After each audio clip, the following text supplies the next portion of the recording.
O, ito, yung sunod. Mga kababayan. Ha? Ito po, mga kababayan, kung nakita nyo dyan, nandyan si OG Diaz. Ha? Nandyan si OG Diaz katabi ni Bongo. Tapos si Bato at si Robin magkatabi sa ating thumbnail. Ha? Kitang-kita nyo naman siguro, mga kababayan, sa ating thumbnail, di ba? Na sa live natin ngayon. O, ayan o, pakita ko sa inyo. Ha? Ito. O, tingnan ninyo. O, di ba? Nakita nyo? O, ayan o, mukha ni Bongo, ni OG Diaz. O. So ngayon, mga kababayan, may buwelta po si OG Diaz kay Bongo. Ha? Ang sabi kasi, mga kababayan ni Bongo, ganito. Wait lang. Hanapin natin. Ito po, ang sabi ni Bongo, mga kababayan. Ito po ay mula sa Pilipinas Today, ha? Ayan, OG Diaz at Bongo. May buwelta si OG Diaz kay Bongo. Ganito. Basahin ko lang po yung post ng Pilipinas Today Facebook page. Pinaalalahanan ng veteran showbiz columnist na si OG Diaz, si Senator Bongo, kasunod ng pahayag ng senador tungkol sa paggamit ng ilang mapagsamantala sa flood control project bilang gatasan. Gatasan daw ang flood control. Sa Facebook, repost ni OG Diaz ngayong Sabado, November 8, ngayon lang. Ang nasabing quote ni Go, kasama ng isang screenshot ng artikulo ng GMA News noong April 15, 2021, tampok ang litrato ni dating Pangulong Rodrigo Duterte habang pinirmahan ang pagbawi sa 9 years mining ban at pagkaloob ng panibagong mining agreements para sa madagdagan ang kita ng gobyerno. Kasi alam nyo, sa totoo lang mga kababayan, mukhang pera kasi si Digong. Di ba? Wala siyang pakialam kung maubos ang sambayanang Pilipino basta kumita ang Pilipinas kaya wala daw pera ang ating bansa. Di ba? Kaya bumuelta ngayon si OG Diaz, mga kababayan. Ito po yun, mga kababayan. Ito po yung picture na isinare ni OG Diaz, mga kababayan. Ito po, kung nakita nyo. Ayan, Duterte left 9 years ban on new mining deals. Ayan. Katabi po si Bongo sa pagpirma ni Digong. Tinanggal niya ang 9-year ban, no, sa mga minahan. Binawi niya, di ba? Pinagbabawal ni Secretary ng DENR Gina Lopez ang mina sa ating bansa kasi kapag ka nasira ang kalikasan, sino? Sino ang magdudusa? Sino ang sasalo sa paghihirap ng baha, landslide at dilubyo? Ito po, mga kababayan, ang ipinost ni OG Diaz. At ito rin po ang sabi ni Gina Lopez. Para mapakinggan ninyo at masundan ninyo, mga kababayan. Ito po ito. Gina Lopez. Para marinig nyo, mga kababayan. Tungo si DENR Secretary Gina Lopez sa Cebu para magsagawa ng aerial survey sa Carmen Carver Corporation, pinakamalaking open pit mining operation sa bansa. Mula sa itaas, kita ang malalim ng hukay sa higit 8 dekadang operasyon nito. Inalam ni Lopez kung ano ang mga programa ng kumpanya. Gusto ko sanang kausapin sila kung anong plano nila pagkatapos na tapos na ang mina. Anong gagawin nila doon para hindi mapahamak ang buhay ng tao dyan. Unang nagbukas ang pagmimina ng copper noong 1935 sa ilalim ng Masbate Consolidated Mining Corporation. 1953 nang nabili ng Atlas Mining Corporation at 2011 nang mapasailalim sa SM Investment ang kontrol ng kumpanya. Nagtungo si DENR Secretary Gina Lopez. Yan po yun Sino ang nagdudusa pag winawasak yung kalikasan? Sino? Who suffers? What's that for? Why are you there? Why are you there? Ano mangyayari sa magsasaka na out of the rehab area? Sino mag-aalaga sa kanila? yung taxpayers' money. Sino nagdismaya sa kanila? Yung minero. Eh bakit yung taxpayers' money mag-alaga dyan? And when you're making so much money, why can't you set aside 2 million pesos for the farmlands you have devastated? It is the right thing to do. Jennifer, And it is mandated by the Constitution so that our farmers don't suffer.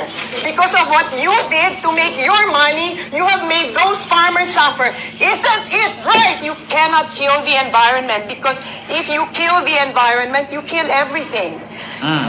One-third of the Filipino depends on our natural resources.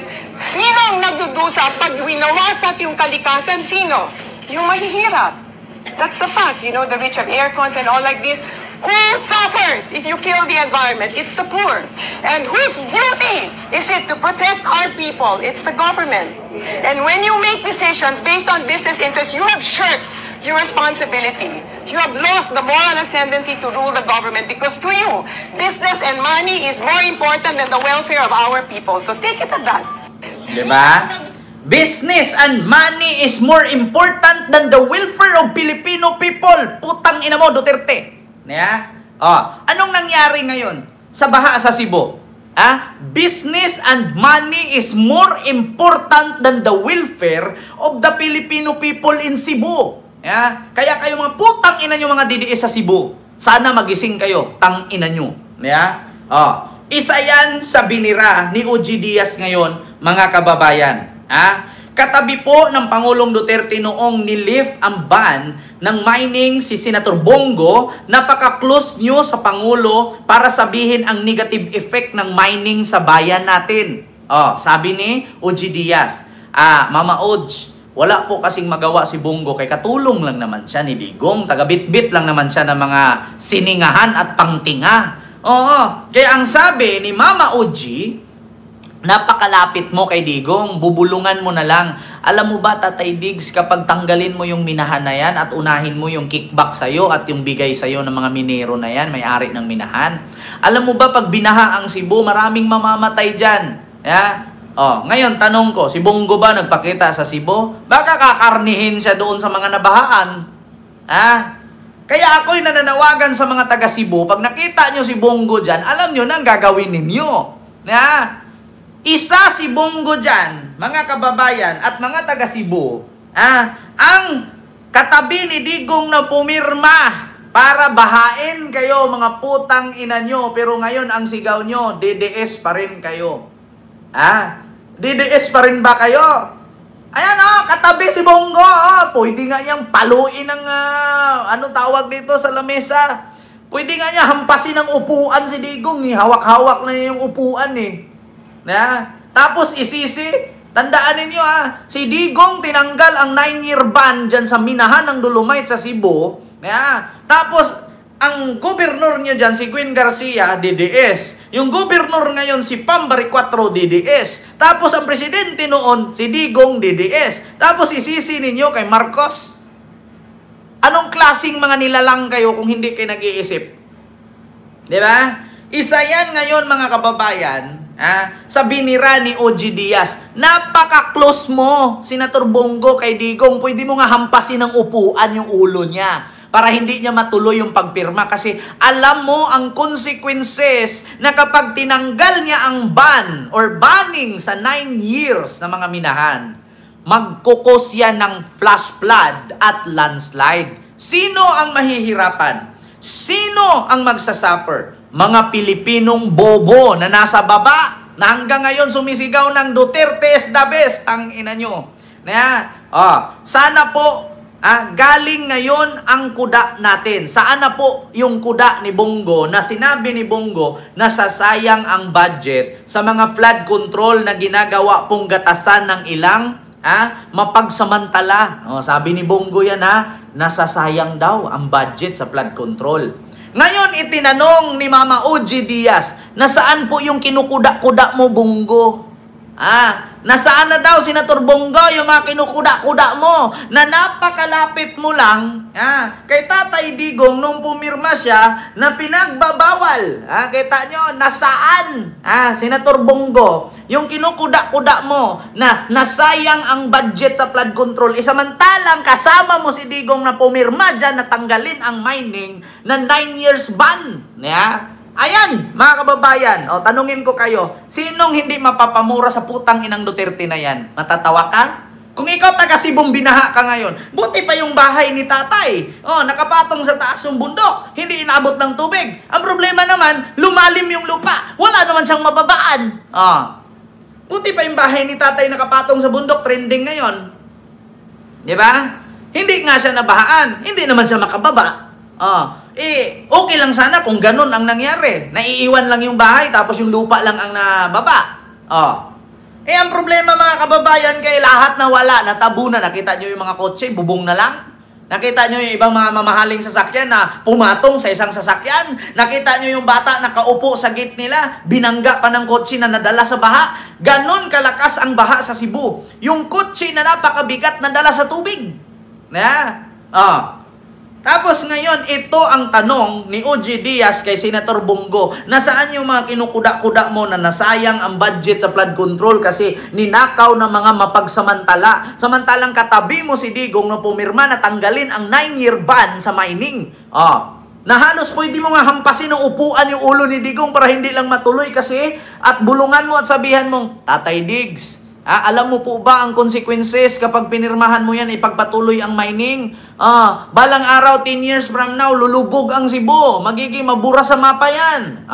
Kasi kakainin ng tubig yan. Ngayon, ang question ni OG Diaz.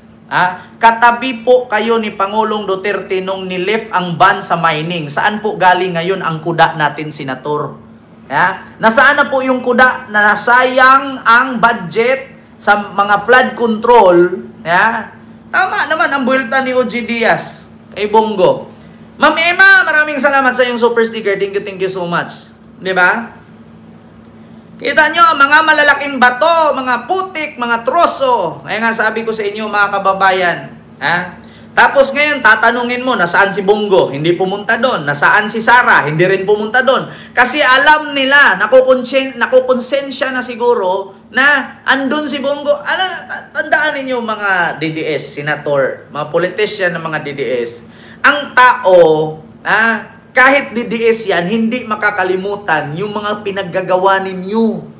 Kasi ako, aminin ko noon, DDS ako, sumuporta ako kay Duterte. Magaling yung war on drugs Pero nung napagtanto-tanto ko, ba't siya nakulong kung magaling? Mali pala. Kaya hindi na. Kaya namura ko siya ngayon, putang ina niya. Tapos, mangako kayo, kapag inaresto si Bato, sama ako. Walang iwanan. Tapos, pag hindi tinupad ni Robin yan, wala.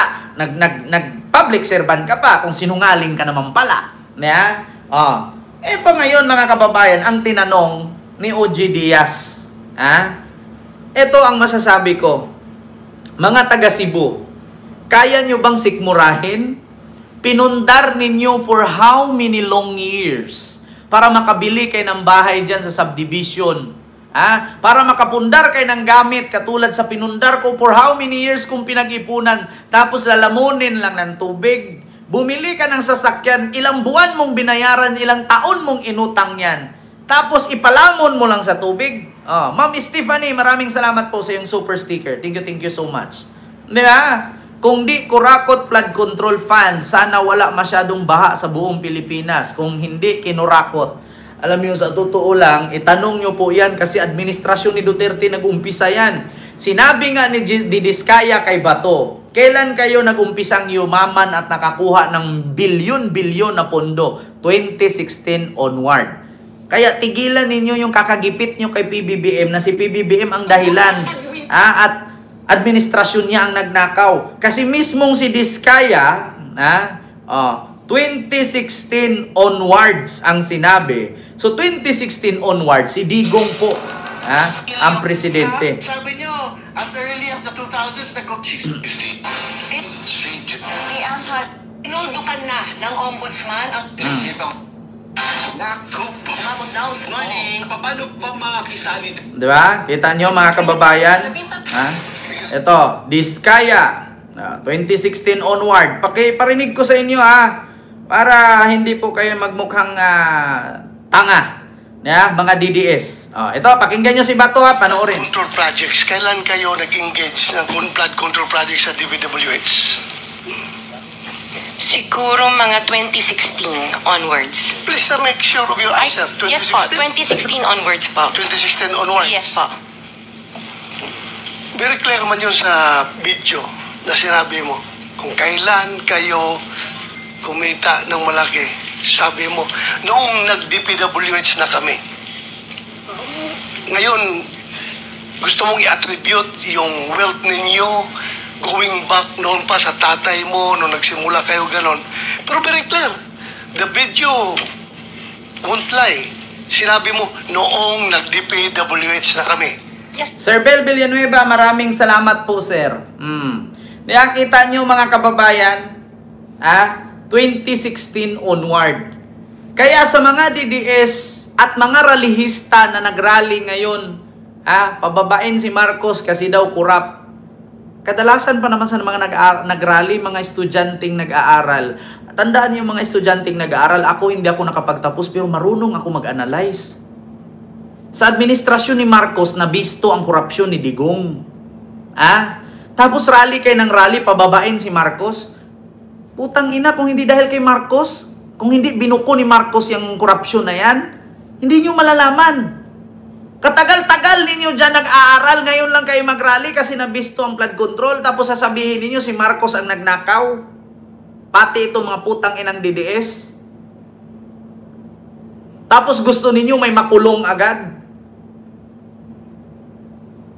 Tignan ninyo, katulad kay Napoles. Minadaling makulong, nakulong ng ilang taon, acquitted ngayon. Kasi minadali. Hindi inayos ang ebidensya. Tignan nyo ngayon, nagreklamo kayo, bakit si Enrile na absuelto? Bakit si Napoles na absuelto? Kasi minadali. Kayong mga estudyanteng nag-aaral pa lang, huwag kayong magmamagaling. Hindi porket sinabi ni Jose Rizal na kayo ang pag-asa ng bayan, ay kayo na ang tama. Putang ina, abogado na yung nagsabi. Anong sabi ni Atty. Claire Castro? Ito, anong sabi ni Atty. Claire Castro? Atty. Castro, Corina. Nang maano ninyo, abogado na yung nagsabi, Nais po ni Senator. November 30, ninenervyos ba kayo? Hindi.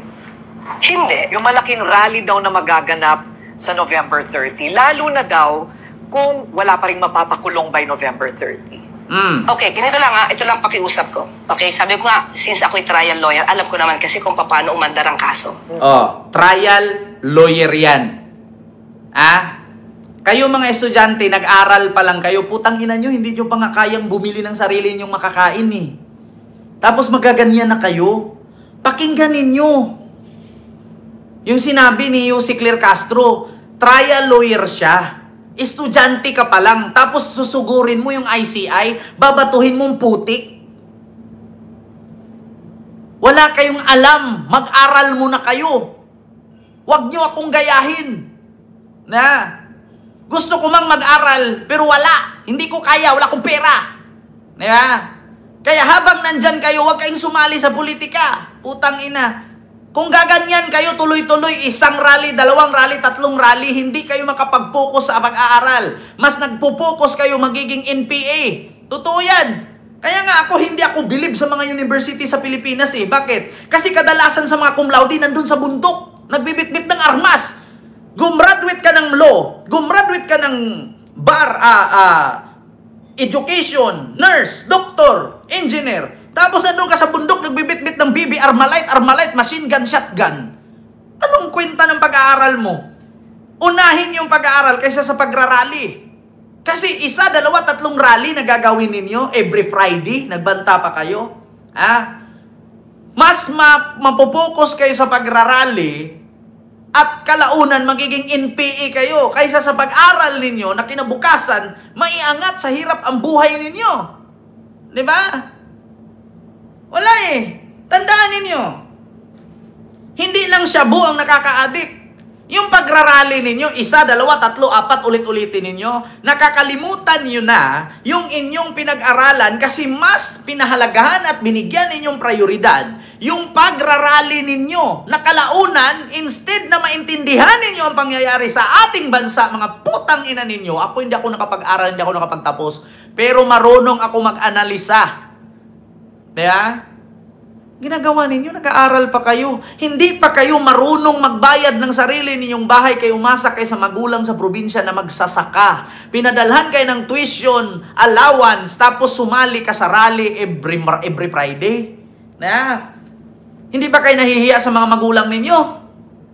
Tapos idadahilan ninyo, politiko. Kaya kayo naghihirap eh. Kasi pag may problema sa pamilya, walang bigas, politiko sinisisi. Putang ina, magsaka ka. Mag-araro ka para may bigas. Palibasa kasi mga kabataan ngayon, mga kaidaran ko, nasanay sa gadget. Kami noon, pag wala kaming bigas, nagtanim ng kamuting kahoy, kamuti. Kamuting may baging. Ang ulam, gata, niyog, buko. Gagataan, lagyan lang ng asukal, busog na. Ngayon, putang ina, yung mga estudyante ngayon. Hindi papasok sa paaralan kung hindi cellphone, iPhone 17 Pro Max 1 terabyte cash. Hindi papasok sa paaralan kung ang bag ay hindi Christian Dior. Hindi papasok sa paaralan kung hindi 1,000 ang baon isang araw, putang ina. Tapos pagtanungin mo, akala mo anak ng kontraktor, akala mo nipo babies. Na ang tatay lang naman nila nagtitinda sa palengke, sa talipapa, yung iba nag-aararo, nagtatabas lang ng damo. Tapos sasali kay sarali.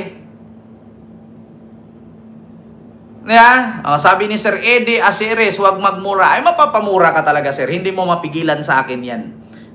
Okay? So, doon sa magrarally sa November 30, kung ang issue lang po nila ay dahil matagal magpakulong, hindi po kasi ganon kabilis. Ito from my own point of view as a lawyer. Hindi ganon kabilis gumawa ng kaso. Gagawa ka ng kaso, may susulat ka, pero hindi kompleto yung ebidensya. Ano magiging resulta nito? Baka pag na-dismiss, lalo kayo mag-rally, sabihin nyo nilakad yung kaso. Diba? Kita ninyo? Katulad kay Napoles. Tingnan nyo kay Napoles. Ilang taon lang si Napoles na kulong, 10, 20, 15 years. Na-acquit. Magrarally na naman kayo kasi nilalakad ang kaso. Kasi kulang sa ebidensya. Diba? Huwag niyong pairalin. Estudyante pa lang kayo, wala pa kayong napatunayan. Itigil niyo yan. Mag-focus ka sa pag-aaral. Hindi man ako nakapagtapos. Kung sino man yung estudyanteng nakarinig sa akin ngayon, na sasali sa rally, ipagpatuloy mo na lang yung gusto ko na hindi ko napagpatuloy. Ikaw na lang. Huwag ka nang sumama sa rally. Yung pangarap ko sanang makapagtapos, makakaroon ng diploma o degree, ikaw na lang sana ang magtuloy. Huwag ka nang sumama sa rally. Walang kwenta yan. Either pag sumama ka sa rally, manggulo ka dyan, ang sasalubong sa'yo, tubig, water cannon, batuta, tirgas, bugbog ang labas sa'yo. Kapos pag naaresto ka, nakulong ka, ang sisihin mo, gobyerno. Diba? Ikaw na lang sana ang magtuloy sa aking pangarap na hindi ko natuloy. Itigil nyo na yan. Mga kabataan na sasali sa rally, magtapos muna kayo. Doon nyo maintindihan kung ano ang hirap ng buhay. Mag-aral kayo. Itigil nyo yung pagsasali ninyo sa rally. Yung pag-rally nyo ba? Yung binaha ang Cebu? Nabalik ba ang tubig? Umakyat ba sa bundok? Yung pag-rally nyo ba kasi nilunop ang Cebu? Bumalik ba? May time machine ba? Mabubuhay yung mga namamatay? Hindi. Para walang magiging biktima ng panluloko, panlilinlang, mag-aral ka. Para maging matalino ka. Hindi sagot ang rally sa kahirapan at dinanas natin ngayon sa ating bansa. Hindi sagot ang rally. Ang pagrarally, para ka lang para kang nag-inom ng alak or naglasing na parang iniwan ka ng jowa. Iniwan ka ng jowa, maglasing ka. Pagising mo, wala pa rin siya, maglasing ka ulit. Hanggang sa pumayat ka't butot balat ka na, dahil sa kakalasing, may nangyari ba? Yan ang isipin ninyo, mga estudyante. At lalong-lalo na, dito, mga kababayan, sa sinasabi ni Bongo, nasayang daw ang pera sa mga mapagsamantala. Samantalang katabi naman niya si Digong na binawi ang 9-year ban para sa sa mining sa Cebu ng dolomite na dinala nila sa Maynila at pinaganda ang Maynila, pero ang Cebu naman ang nawala. Yan yung totoo. Yan yung totoo. Mga ralihistang estudyante, hindi ako against sa inyo. Gusto ko na maganda ang buhay ninyo at hindi kayo pariwara. Alam ko ang hirap. Yan bang mga sumama sa rally ngayon? You can make your buhay na maganda kasi nagrarally ka? Tanong ko lang. Marunong ka na ba magpaganda ng buhay mo? Marunong kang bumili ng bigas? Kaya mo nang magbayad ng tax? Kaya mo nang tustusan ng sarili mo? Kaya ka sumama sa rally? Kung hindi mo kayang tustusan ng sarili mo, mag-aral ka muna bago rally. Yun lang ang aking advice. Maawa kayo sa mga magulang ninyo. Na sana, sa sunod na henerasyon, wala ng magulang na maloko ng mga politisyan na katulad niyan. Si Tatay Digong, sinakay sa aeroplano, dinala sa daig, nakapaa. Putang ina, paano nakapaa? Kawawa siya. Wala siyang tsinelas na kapaa. Putang ina.